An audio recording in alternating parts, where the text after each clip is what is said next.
bird on a tree. I'm just sitting here. I got time. It's clear to see. From up here, the world seems small. We can sit together. It's so beautiful, you and me. We meant to be in the great outdoors, forever free.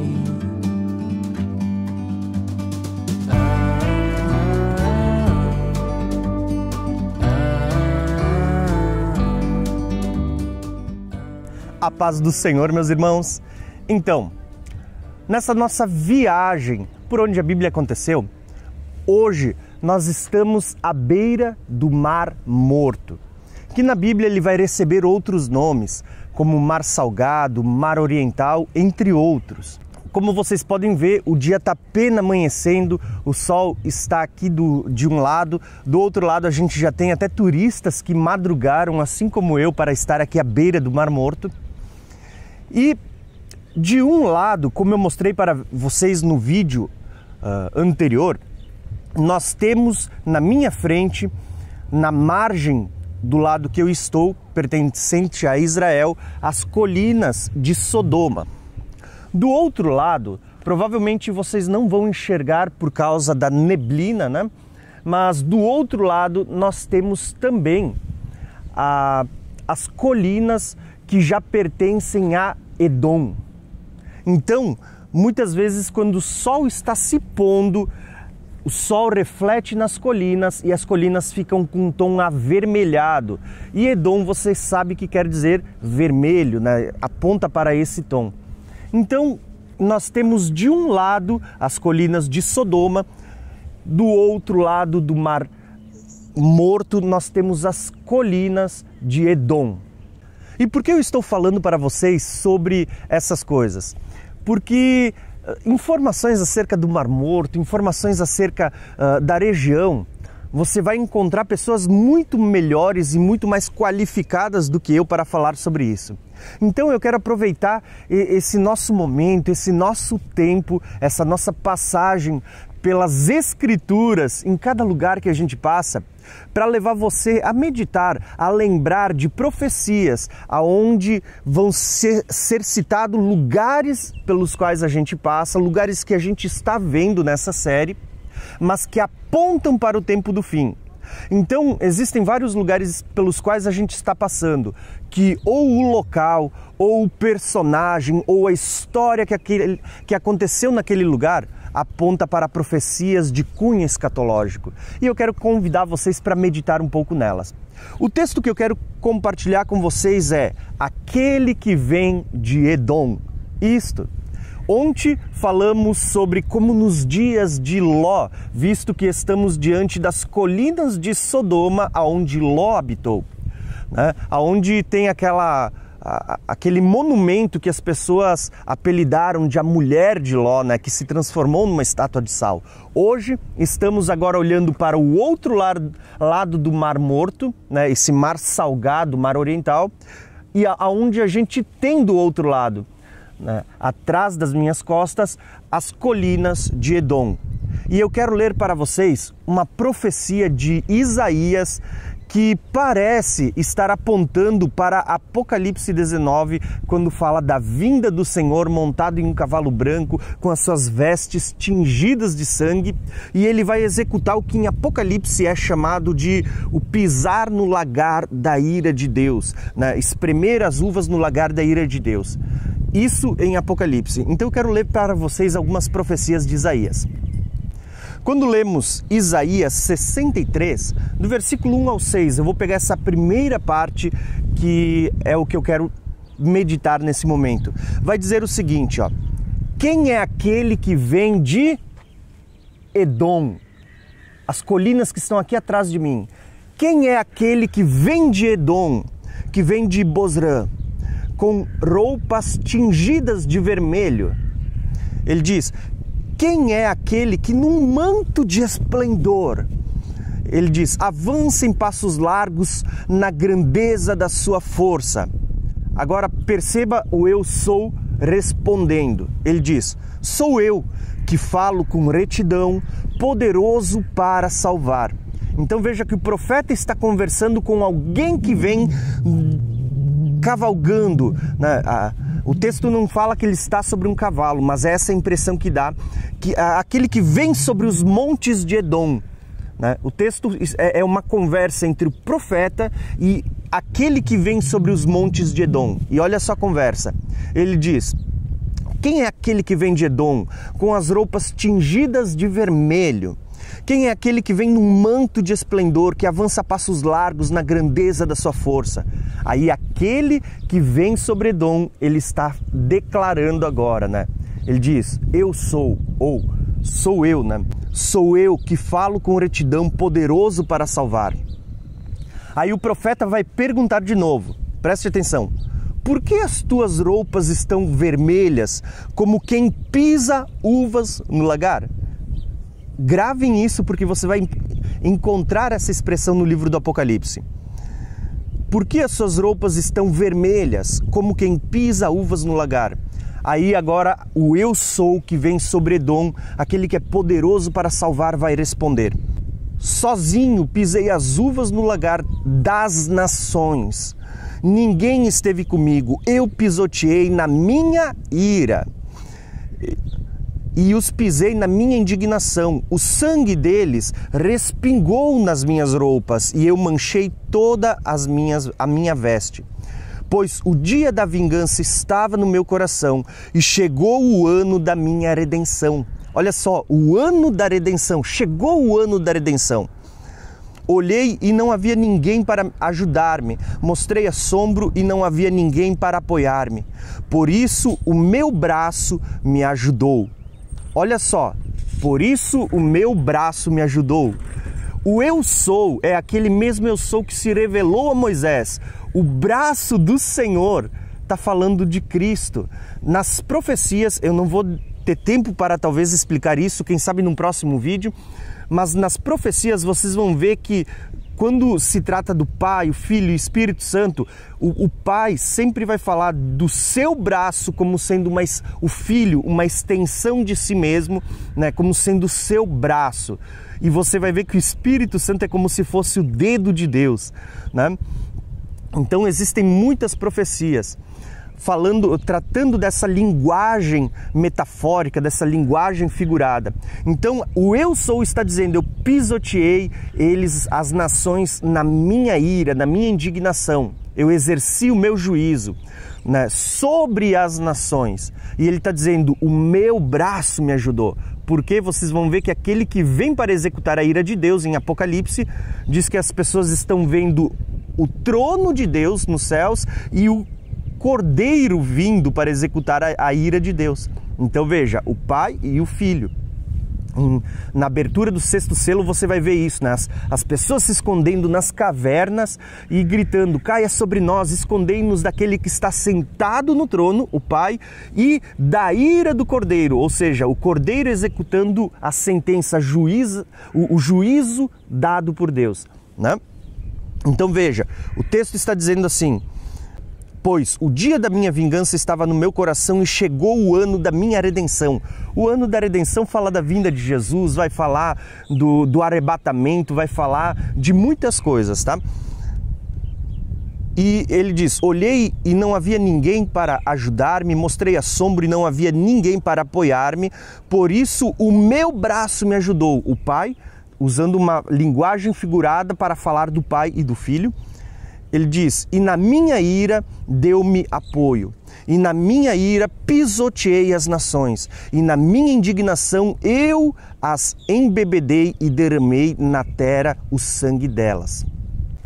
Por que eu quis ler esse texto? Porque a gente está num lugar propício para falar da vinda do Senhor. Na minha frente nós temos as colinas de Sodoma. onde nós vemos que Deus exerceu juízo e Ele deixou uma história, uma mensagem para o tempo do fim por meio de Ló. Assim como nos dias de Ló, será nos dias da vinda do Filho do Homem. Do outro lado, nós temos Edom, aonde o Senhor está contando uma história. Quem é aquele que vem de Edom com as suas vestes tingidas de sangue, que vai pisotear as nações como uvas no lagar e vai derramar o seu sangue sobre a terra? Que com a ajuda do seu braço forte, né, o pai falando do filho, ele vai exercer o juízo sobre as nações, porque chegou o dia da redenção. Né? Quem é esse? Então, eu quero tentar mostrar para vocês isso, ou tentar levar vocês para as Escrituras. Quando a gente lê Apocalipse 14, nós vamos ver que Apocalipse 14 está falando sobre as nações serem pisadas como se fossem esmagadas como uvas no lagar. Né? Quando eu falo das nações, não são todas as nações, porque existem nações que não foram arrebatadas, não eram igreja, mas que também não vão ser pisadas, elas vão entrar com vida para o milênio. Isso é um assunto para outro vídeo. Mas todo aquele que se ajuntar à besta, que colocar a marca da besta ou adorar a sua imagem, serão pisadas como uvas no lagar. E olha o que o texto diz para nós. Apocalipse 14. E olhei, e eis uma nuvem branca, e assentado sobre a nuvem um semelhante ao Filho do Homem, que tinha sobre a sua cabeça uma coroa de ouro e na sua mão uma foice aguda. Quem é esse que é semelhante ao Filho do Homem e tem uma coroa sobre a sua cabeça? Né? É Cristo. E olha o que o texto vai dizer. E outro anjo saiu do templo. Olha, lembra porque eu falei sobre o tabernáculo, como o livro do Apocalipse tem o tabernáculo como o pano de fundo? Ele diz, e outro anjo saiu do templo, clamando com grande voz ao que estava sentado sobre a nuvem. Lança a tua foice e cega, a hora de cegar é vinda, porque já a seara da terra está madura. E aquele que estava sentado sobre a nuvem, ó Cristo vindo sobre as nuvens, meteu a sua foice na terra e a terra foi cegada. E ele diz, e saiu do templo que está no céu outro anjo, o qual também tinha uma foice aguda. E, olha só, dizendo, lança tua foice aguda, vindimos cachos de vinha da terra. Quando a gente fala da ceifa, está falando dos salvos. Agora, quando a gente fala das uvas, a vindima, está falando daqueles que vão ser pisados no lagar da ira. Então você precisa diferenciar. A ceifa, né, quando fala do trigo, da cevada, está falando da igreja sendo colhida para ir para os celeiros. Mas quando fala da uva, está falando de juízo, de ser pisado como quem vai escorrer o seu sangue. Então olha só, lança tua foice e vindima os cachos de uva da terra, porque já as suas uvas estão maduras. E o anjo lançou a sua foice na terra e vindimou as uvas da vinha da terra e atirou-as no grande lagar da ira de Deus. Apocalipse falando do lagar da ira. E o lagar foi pisado fora da cidade e saiu sangue do lagar até o freio dos cavalos, pelo espaço de 1.600 estádios.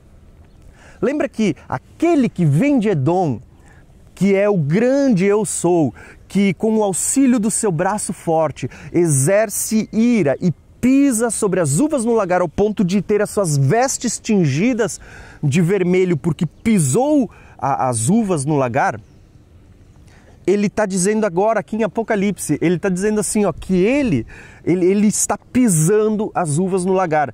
É como se aquele que vem sobre as nuvens aqui, ele estivesse executando o juízo, a ira de Deus, pisando as nações. Né? Foi colhido a cevada, foi colhido o trigo, que fala de arrebatamento da igreja, né? A ressurreição dos mortos e arrebatamento da igreja, agora vai ser pisada as nações no lagar da ira de Deus. O juízo final, ou o Armagedon, como a gente vai falar daqui uns dias, quando a gente chegar no vale do Meguido. Né? Então, perceba, Apocalipse fala sobre o lagar da ira. Agora, vamos falar sobre as vestes tingidas de sangue? Será que aparece no livro de Apocalipse também? Lemos Apocalipse 14, agora olha Apocalipse 19.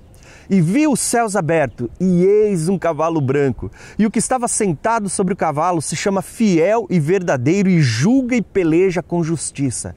Perceba que quando a gente fala sobre o derramar do sangue das nações, o texto está dizendo, aquele que vem, ele julga e peleja com justiça. Nada do que Deus vai fazer é algo injusto. Deus está executando a justiça, o Filho vai estar executando a justiça do Pai. O texto ainda diz assim, ó, e ele, versículo 13, e ele estava vestido com veste tingida de sangue. Por que será que Cristo, quando vem montado num cavalo branco, com a sua coxa escrito Rei dos Reis e o Senhor dos Senhores, ele vem com a roupa vermelha, tingida de sangue? Eu, na minha simplicidade, eu sempre pensava assim, poxa, o sangue nas roupas de Jesus, eu espiritualizava, eu dizia assim, deve ser o símbolo do sangue de Jesus que ele verteu na cruz do Calvário.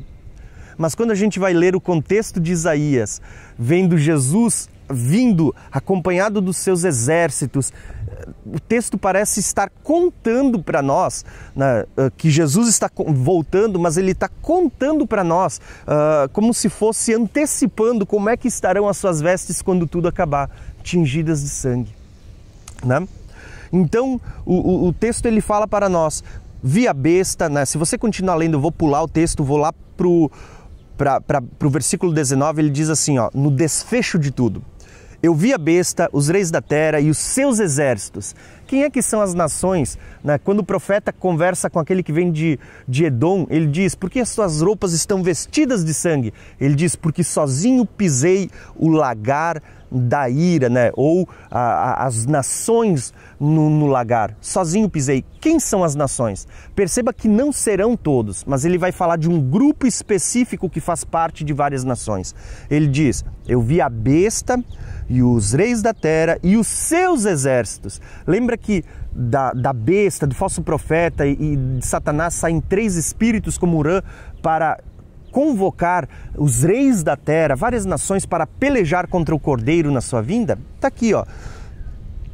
Vi a besta, os reis da terra, os seus exércitos reunidos para fazerem guerra contra aquele que estava sentado sobre o cavalo e sobre o seu exército, a igreja que já está vindo. Ela já foi colhida como trigo, agora ela está voltando com vestes brancas, montada em cavalos brancos.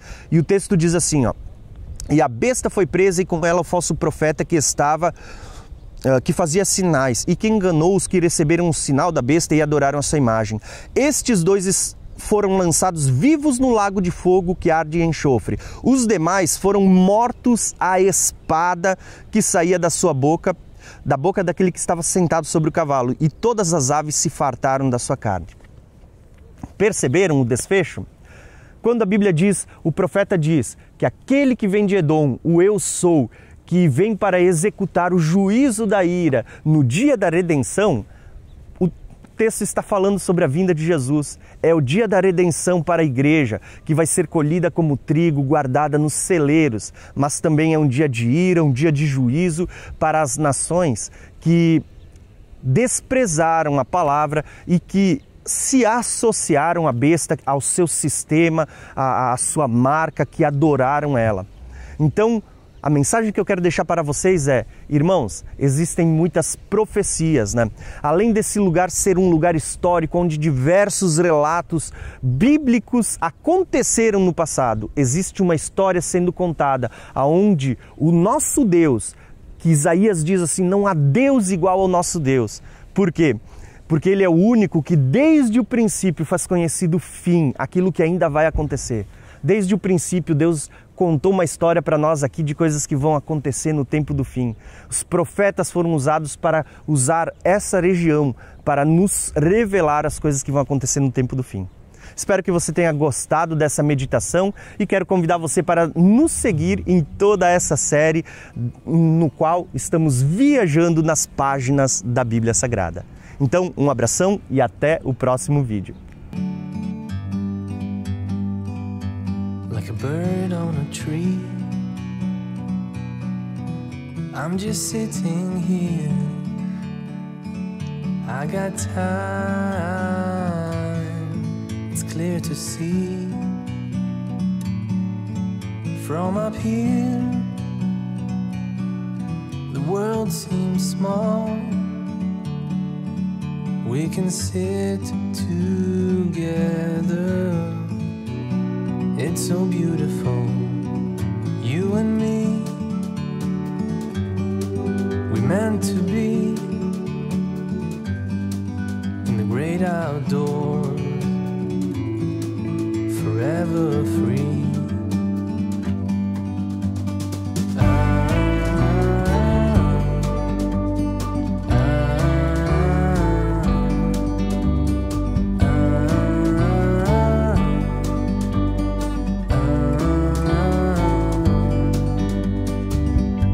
Sometimes you need to go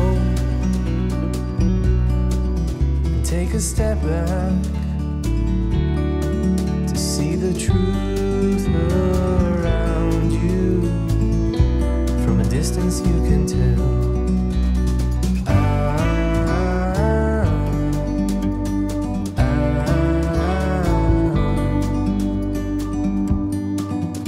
You and me were meant to be in the great outdoors, forever free.